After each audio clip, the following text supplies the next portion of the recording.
ॐ अज्ञानतिमिरान्धस्य ज्ञानाञ्जनशलाकया चक्षुरुन्मिलितं येन तस्मै श्रीगुरुवे नमः। श्रीचैतन्यमनोभीष्टं स्थापितं येन भूतले स्वयं रूपः कदा मह्यं ददाति स्वपदान्तिकं। वन्देऽहं श्रीगुरु श्रीयुतापदकमलं श्रीगुरून् वैष्णवांश्च श्रीरूपं साग्रजातं सहगण रघुनाथान्वितं तं सजीवं साद्वैतं सावधूतं परिजनसहितं कृष्णचैतन्यदेवं श्रीराधाकृष्णपादान् सहगण ललिता श्रीविशाखान्विताश्च। नमः ॐ विष्णुपादाय कृष्णप्रेष्ठाय भूतले श्रीमते भक्तिवेदांत स्वामिनिति नामिने नमस्ते सारस्वती देवी गौरवाणी प्रचारिणे निर्विशेष शून्यवादी पाश्चात्य देश तारिणे। हे कृष्ण करुणा सिंधु दीनबंधु जगतपते गोपेश गोपिका कांत राधा कांत नमोस्तुते। तप्त कांचन गौरांगी श्रीराधे वृंदावनेश्वरी वृषभानुसुते देवी प्रणमामि हरिप्रिये। जय श्री कृष्ण चैतन्य प्रभु नित्यानंद श्री अद्वैत गदाधर शिवासादि गौर भक्त वृंद। हरे कृष्ण कृष्ण कृष्ण हरे हरे, हरे राम राम राम हरे हरे। नारायणं नमस्कृत्य नरं चैव नरोत्तमं देवीं सरस्वतीं व्यासं ततो जयमुदीरयेत्। नष्टप्रायेषु भद्रेषु नित्यं भागवत सेवया भगवतीरुत्तमश्लोके भक्तिरभवति नैष्ठिकी। कृष्णाय वासुदेवाय देवकी नंदनाय च नंदगोपकुमाराय गोविंदाय नमो नमः। श्रीमद् भागवतम स्कंध 1 अध्याय 4 श्लोक संख्या 21 से। तत्र ऋग्वेदधरः पैलः सामगो जैमिनिः कविः वैशंपायन एवैको निष्णातो युजुषाम उत। तत्र वहाँ शिला प्रभुपाद की जय। ऋग्वेदधर ऋग्वेद के आचार्य, पैलह एक ऋषि का नाम है, सामग सामवेद का, जैमिनी ये भी ऋषि हैं, कवि अत्यंत योग्य, वैशंपायन वैशंपायन नामक ऋषि, एव ही एक अकेले निष्णात पटु यजुषाम यजुर्वेद का उत यशस्वी। अनुवाद। वेदों के 4 विभाग हो जाने के बाद पैल ऋषि ऋग्वेद के आचार्य बने, जैमिनी सामवेद के और एकमात्र वैशंपायन यजुर्वेद के कारण यशस्वी हुए। ठीक है, तो 3 वेद का यहाँ पे वर्णन हो गया, ऋग्वेद, सामवेद और यजुर्वेद। ऋग्वेद के आचार्य बने पैल ऋषि, सामवेद के जैमिनी और यजुर्वेद के वैशंपायन। यानी कि व्यासदेव जी ने ये तीनों जो ग्रंथ थे वो एक एक ऋषि को दे दिया।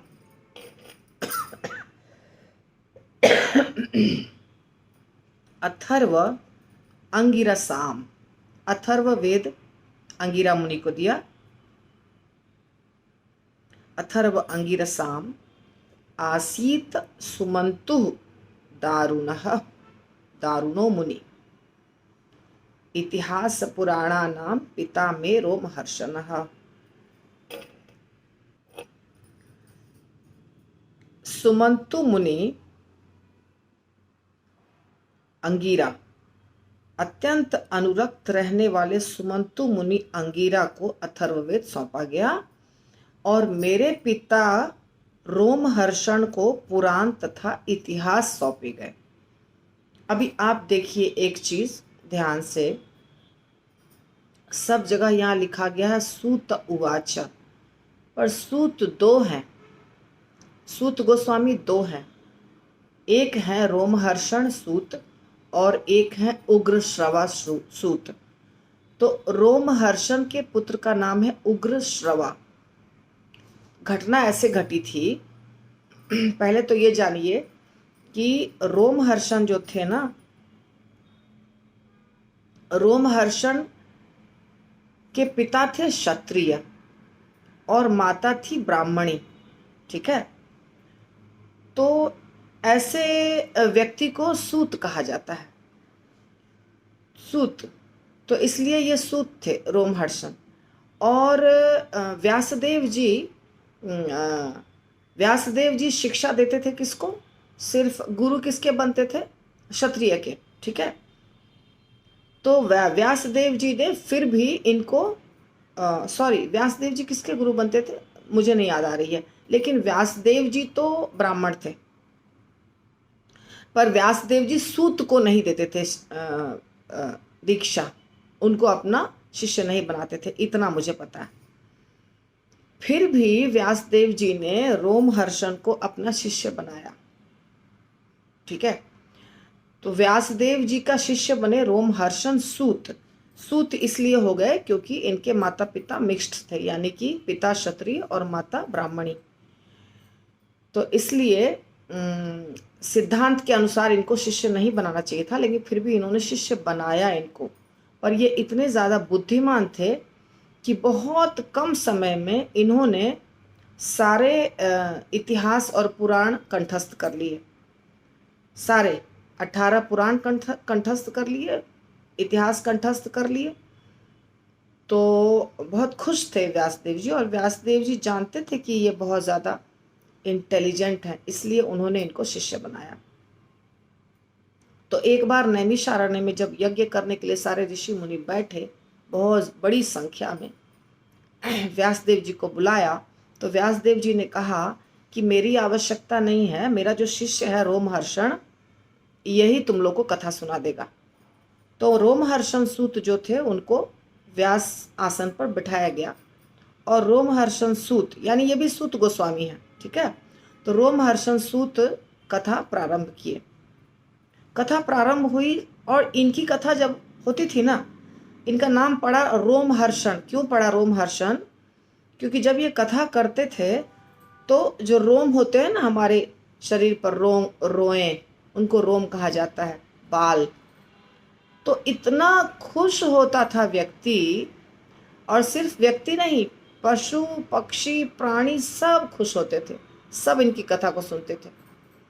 तो वो हर्ष, रोम रोम में हर्ष होता था, इसीलिए इनका नाम पड़ गया रोमहर्षण। ठीक है, रोमहर्षण सूत, ऐसी कथा करते थे ये। तो रोमहर्षण सूत कथा कर रहे थे, 88,000 लगता है मुझे, या कुछ ऐसा ही संख्या में सारे साधु महात्मा कथा सुन रहे थे। तभी बलराम जी पहुंच गए वहां। बलराम जी कृष्ण के बड़े भैया, दाऊ जी। तो सारे ऋषि मुनि, बलराम जी भगवान है, सारे ऋषि मुनि उठ करके बलराम जी का स्वागत किए कि भगवान आए हैं, तो कथा भी चल रही है तो भगवान है, सब उठ के स्वागत किए। पर रोमहर्षण अपने व्यास आसन पर से नहीं उठे। उसका भी एक कारण है, गलत नहीं था। व्यास आसन पर से, अगर कोई व्यास आसन पर बैठा है ना, तो कोई आए तो भी उसको उठना नहीं है, पर कभी कभी उठते हैं आजकल। मैंने खुद देखा कि गुरु महाराज जी राधा कुंज बिहारी मंदिर में प्रवचन दे रहे थे, उसी समय एक व्यक्ति मिलने आया, बहुत बड़ा व्यक्ति था वो। महाराज जी व्यासासन पर से उठकर उसका स्वागत किए। और वो कौन व्यक्ति था ये बता देती हूँ आपको। वो था बैनर्जी, जिस बैनर्जी के पास बालाजी भगवान थे। ये जो बालाजी भगवान आप देखते हैं एनवीसीसी में ना, ये बैनर्जी के घर पर थे। और बैनर्जी के पास कैंप में बहुत बड़ा अच्छा बंगलो था। तो बैनर्जी महाराज जी को बहुत पसंद करता था, महाराज जी से मिलने के लिए आया था। महाराज जी तो बहुत स्मार्ट है इस मामले में, प्रीचिंग में, तो महाराज जी जानते थे कि ये बहुत बड़ा आदमी है। महाराज जी व्यासासन पर से उठ करके गए उसका स्वागत करने के लिए, और फिर उसी बैनर्जी ने महाराज जी को अपना बंगलो दे दिया। महाराज जी के नाम पर दिया, वो इस्कॉन के नाम पर नहीं दिया, गुरु महाराज के नाम पर दिया। फिर गुरु महाराज को बोला कि मेरे ये भगवान है बालाजी, तो मेरे जाने के बाद इसकी सेवा हम चाहते हैं कि आप लोग करें। तो महाराज जी बोले अवश्य। फिर गुरु महाराज ने वो जो बंगलो था उस बंगलो को बेच दिया 1 करोड़ में। और राधा कुंज बिहारी मंदिर में जो कौन एक जगह था जहाँ पे राधे श्याम प्रभु जी बैठते थे, पहले बहुत साल पहले की बात बता रही हूँ, तो राधे श्याम प्रभु जी बैठते थे, उसको तब हम कॉन्फ्रेंस हॉल कहते थे। वहाँ पे बालाजी के विग्रह को स्थापित कर दिया गया, यानी रखा गया। तो बालाजी वहाँ रहने लग गए। उसके बाद वो 1 करोड़ रुपया से ये ज़मीन खरीदाई जहाँ पे बना एनवीसीसी मंदिर। और भी पैसा लगा होगा थोड़ा बहुत, 1 या 1.25 करोड़ लगा, पर वो 1 करोड़ दिया गया। बेसिकली वही पैसा लगा, थोड़ा बहुत और लगा। और फिर बालाजी का मंदिर बना यहाँ ऊपर में, और बालाजी को फिर राधा कुंज बिहारी से यहाँ लाया गया। तो ये हिस्ट्री है। तो ये सब जो बहुत पुराने भक्त हैं वो जानते हैं, क्योंकि हमारे सामने एक एक चीज़ें घटी हैं। तो मैंने देखा कि महाराज जी व्यास आसन पर से उठ के किससे मिलने गए। वो शर्ट पैंट में आदमी है, कौन आदमी है जो इतना महाराज जी उठ के गए। तो वास्तव में व्यास आसन पर से नहीं उठा जाता है। रोमहर्षण सूत नहीं उठे। बलराम जी को आया क्रोध। बलराम जी ने बस वहाँ बैठे बैठे एक घास का तिनका उठाया, कुछ बोले उसके ऊपर और फेंक दिया, और रोमहर्षण सूत का गला कट गया। खत्म हो गए। व्यासासन पर बैठे बैठे रोमहर्षण की मृत्यु हो गई। अब सारे ब्राह्मण नाराज हो गए, बहुत क्रोधित हो गए, पर भगवान को क्या बोलेंगे, भगवान तो भगवान है। भगवान को बोला ये आपने ठीक नहीं किया। एक तो ये कथावाचक हैं, तो इनका स्थान तो ब्राह्मण जैसा ही है, कथावाचक हैं, और आपने इनकी हत्या कर दी। अभी बताइए क्या इसका उपाय है। बलराम जी बोले जो उपाय है बोलो, तुम लोग तो इसका कोई उपाय नहीं है, कैसे होगा ये। तो फिर बलराम जी ने कहा कि ठीक है, आप लोग दोनों के सहमति से, जो ब्राह्मण थे वो लोग भी उपाय सोचे और बलराम जी भी आशीर्वाद दिए। और तब उनके पुत्र उग्र श्रवा जो थे वो भी व्यासदेव जी से दीक्षा लिए थे। उग्र श्रवा भी बहुत स्मार्ट, इंटेलिजेंट, निष्णात बोलते हैं उसको अच्छे शब्द में संस्कृत में। तो उग्र श्रवा अपने पिता से पूरी शिक्षा लिए थे, और व्यासदेव जी से भी। व्यासदेव जी उनके गुरु थे और पिता भी उनको शिक्षा दिए थे। तो फिर उग्र श्रवा को व्यास आसन पर बैठाया गया पिता के बाद। तो ये भी हो गए सूत गोस्वामी और वो भी हो गए सूत गोस्वामी, क्योंकि उनके ही पुत्र थे। तो 10 पुराण उन्होंने ऑलरेडी बता दिया था। तो बाद के जो 8 पुराण थे वो उग्र श्रवा ने बोला और कंप्लीट किया। तो ये है इनकी कथा सूत गोस्वामी की। तो आपको लगेगा ना कि सूत सूत चल रहा है, तो 2 सूत हैं। अब ये श्रीमद् भागवतम में श्रीमद् भागवतम कथा तो बाद में लिखी गई है, मतलब इसमें आ रहा है, पिछला आ रहा है, सूत गोस्वामी बोल रहे हैं ऐसा। शौनक मुनि के सामने बैठे हैं और सूत गोस्वामी बोल रहे हैं, ऐसा आ रहा है। ये तो कथा अलग है। तो नैमिषारण्य में ये कथा भी हुई है, तो इसीलिए 2 सूत गोस्वामी हैं। तो यहाँ पर जो सूत गोस्वामी हैं ये पुत्र हैं, इसीलिए ये कह रहे हैं कि मेरे पिता रोमहर्षण को एक वेद मिला था। कौन सा वेद? वेद नहीं, इतिहास और पुराण मिला था। इतिहास और पुराण को 5वां वेद कहा जाता है, जो हमने कल देखा था। इतिहास और पुराण को पंचम वेद कहा जाता है, और बाकी 4 वेद का नाम आपने सुन लिया। तो 4 वेद 4 ऋषि को दिया गया। और वेद क्यों 4 भाग में बटा? आसान हो जाए पढ़ाने में और लोगों का कल्याण हो।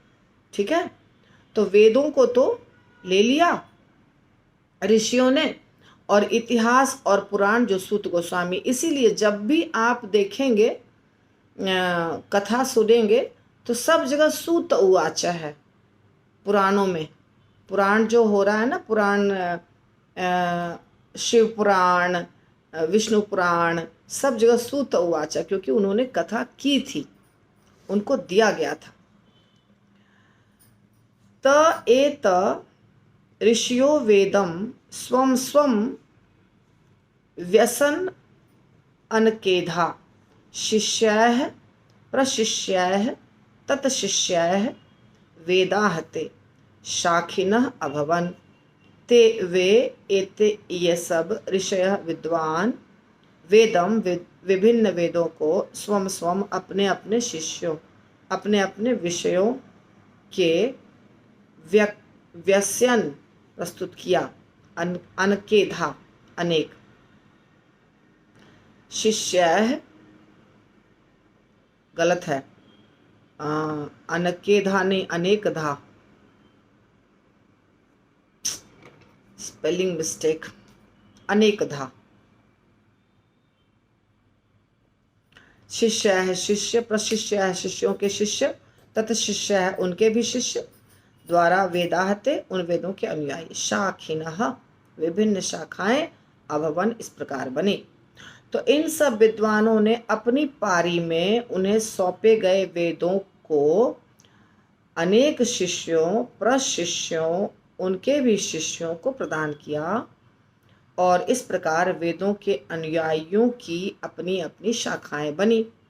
तो ये जो चार शिष्य थे, ये चार जो ऋषि थे, ये चार ऋषि चार वेद को ले लिए, एक एक वेद, और फिर उन्होंने अपने शिष्य को उस वेद की शिक्षा दी, फिर शिष्यों ने अपने शिष्य को, फिर उन्होंने अपने शिष्य को, इस प्रकार चार जगह शिष्य परंपरा, गुरु शिष्य परंपरा में चारों वेद अलग अलग गुरु शिष्य परंपरा में पढ़े लिखे जाने लग गए या समझे जाने लग गए।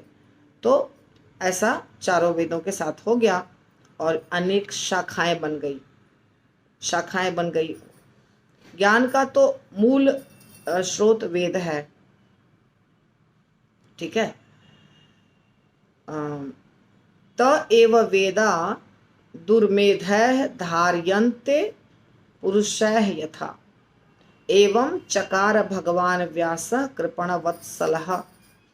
ते वे एव निश्चय ही वेदाः वेद दुर्मेधः अल्पज्ञों द्वारा धारयन्ते धारण किए जाते हैं, पुरुषैः मनुष्य द्वारा यथा जिस तरह, एवं इस प्रकार चकार संकलित किया भगवान शक्तिशाली व्यास मुनि ने, कृपणवत्सलः अज्ञानी जनता के प्रति दयालु।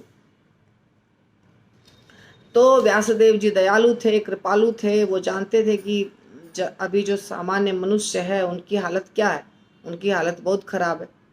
उनके पास न ज्ञान है, ना उनका शरीर अच्छा है, ना उनका मन अच्छा है, ना आयु ज़्यादा है।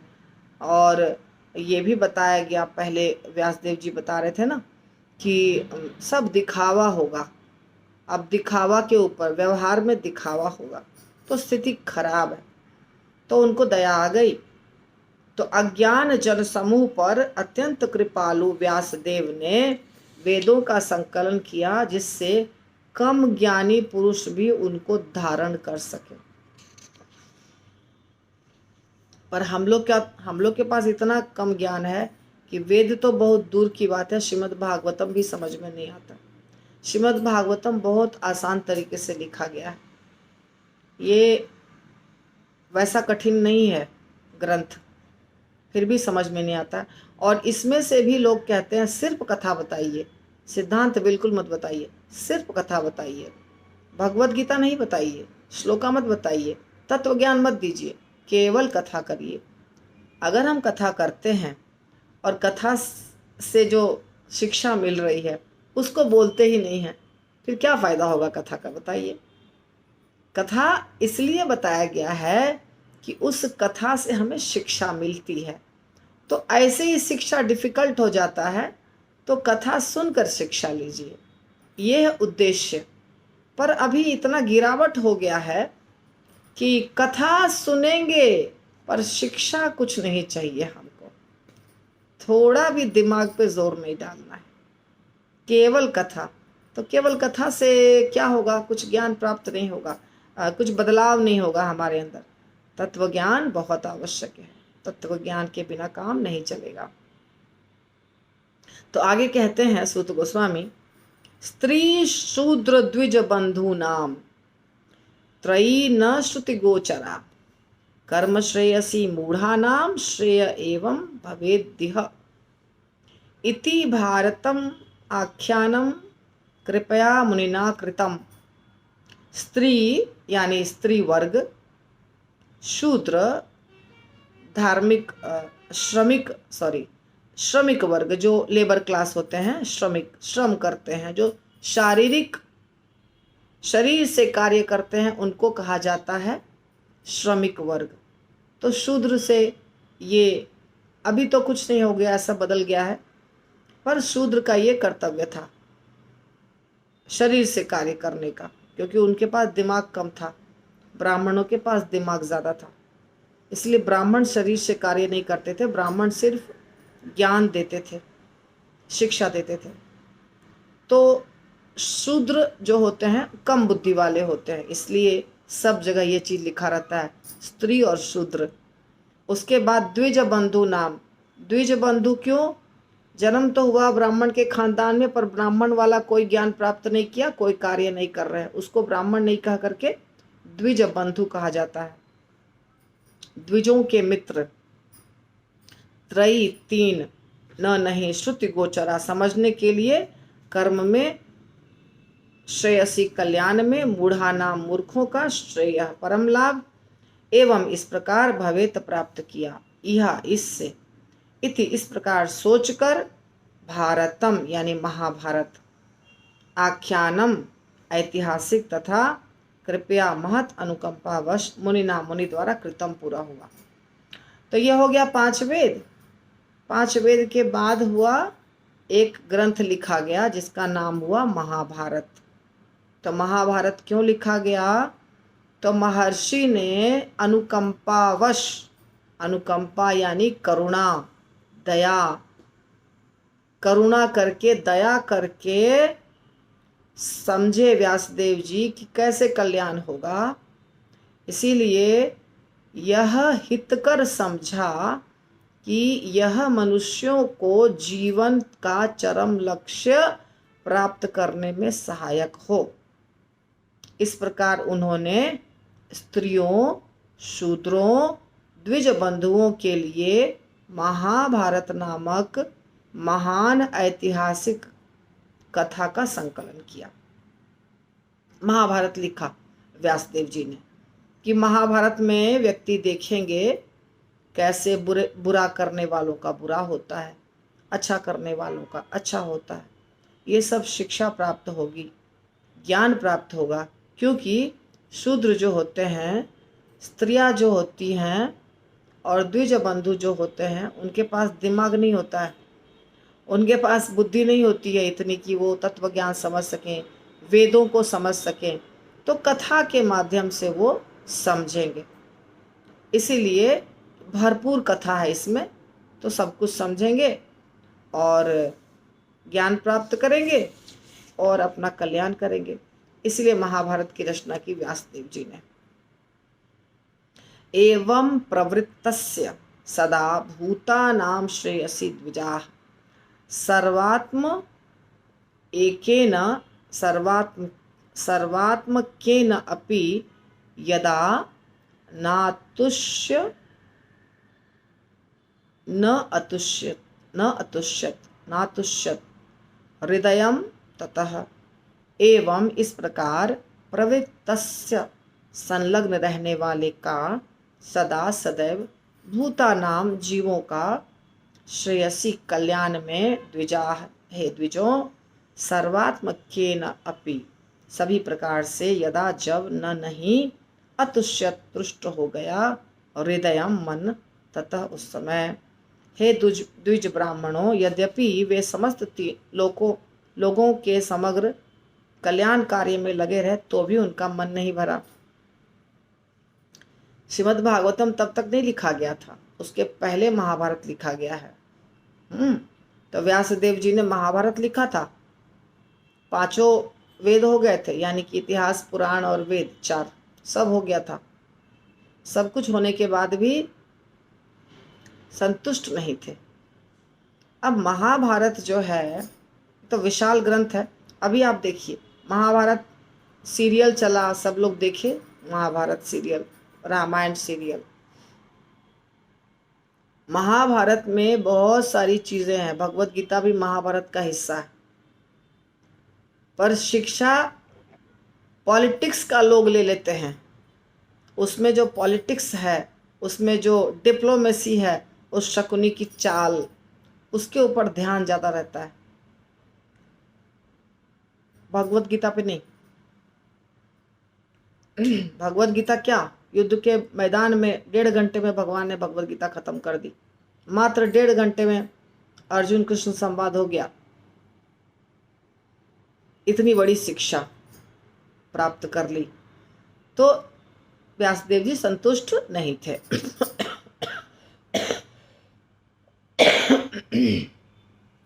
मन नहीं भरा, खुश नहीं हुए। न अति प्रसीदत हृदयः सरस्वत्या तटे शुचौ वितर्कयन् विविक्तस्थ इदं चोवाच धर्मवित्। न नहीं, अति प्रसीदत अत्यधिक तुष्ट, हृदयः हृदय में, सरस्वत्याः सरस्वती नदी के, तटे किनारे, शुचौ पवित्र, वितर्कयन विचार करके, विविक्तस्थ एकांत में स्थित, इदम च यह भी, उवाच कहा, धर्मवित् धर्म का ज्ञाता। इस प्रकार मन में असंतुष्ट रहते हुए ऋषि ने तुरंत मन में विचार करना प्रारंभ किया, क्योंकि वे धर्म के सार के ज्ञाता थे। तो सोचा व्यासदेव जी ने कि मुझे प्रसन्नता क्यों नहीं मिल रही है, मैं खुश क्यों नहीं हूँ, हृदय संतुष्ट क्यों नहीं है। इतना सारा चीज मैंने लिख दिया, वेदों को आसान कर दिया, कथा से भरपूर, दुनिया भर की कथा। क्यों? क्योंकि महाभारत तो महाभारत है, पर ये जो इतने सारे पुराण हैं और इतिहास हैं, इतने सारे पुराण जो है उसमें कथाएं हैं, बहुत कथाएं हैं। भागवतम को छोड़ दीजिए, पर और भी बहुत सारे पुराण हैं। भागवतम तो बाद में लिखाया, पर शिव पुराण, विष्णु पुराण और ब्रह्मवैवर्त, बहुत सारे पुराण हैं, 18 पुराण हैं। तो पुराण तो हो चुका था यहाँ, जैसा कि बता रहे हैं, क्योंकि पुराण और इतिहास दिया गया रोमहर्षण सूत को, तो पुराण हो गया था। लेकिन ऋषि को संतुष्टि फिर भी नहीं मिली। तब वो सोचने लगे कि कहाँ गलती किया है मैंने, क्या कारण है जो मैं संतुष्ट नहीं हूँ। ये देखिए, ये बाउंड्री हो रहा है, इसके बाद भागवतम लिखाएगा। हमको इससे क्या शिक्षा लेनी है? हमको इससे ये शिक्षा लेनी है कि जब आप भक्त बनते हैं, तो मैं अगला श्लोक इसलिए टच नहीं कर रही हूँ क्योंकि बहुत बड़ा है वो, अभी हमारा समय होने वाला है। तो हम जितना पढ़ते हैं उसके ऊपर हमें क्या कंक्लूजन निकलना है वो जानना ज़रूरी है। तो अभी हम सब भक्त हैं, ठीक है?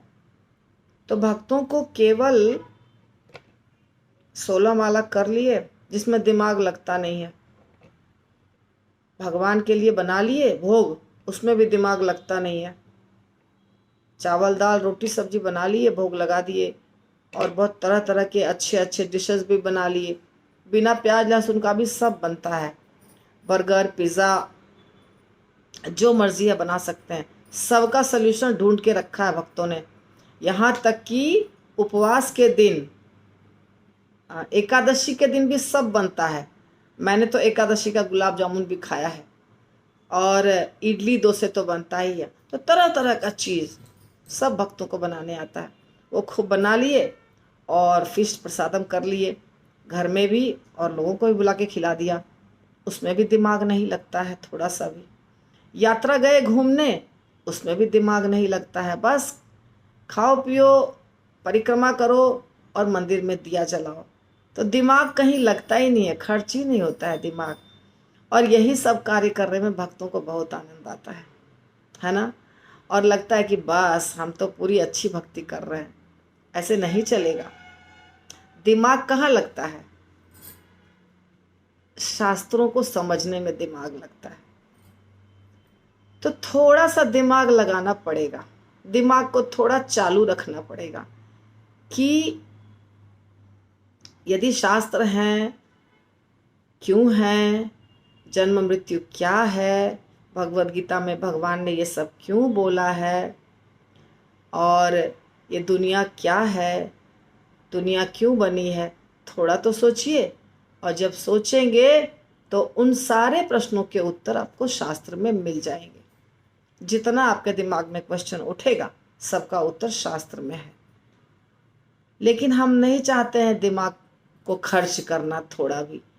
बस दिमाग तो भगवान ने भरपूर दिया है, कम नहीं दिया है, लेकिन करत करत अभ्यास ते जड़मति होत सुजान, रसरी आवत जात ते शिल्पे पड़त निशान। करत करत अभ्यास ते जड़मति होत सुजान। ये बुद्धि जो जड़ है ना, जड़, कुछ दिमाग काम नहीं करता, समझ में नहीं आता तो छोड़ दो, इसको टॉपिक को ही छोड़ दो। ये गलत नहीं है, ये सही नहीं है। समझ में नहीं आता है तो अभ्यास करो।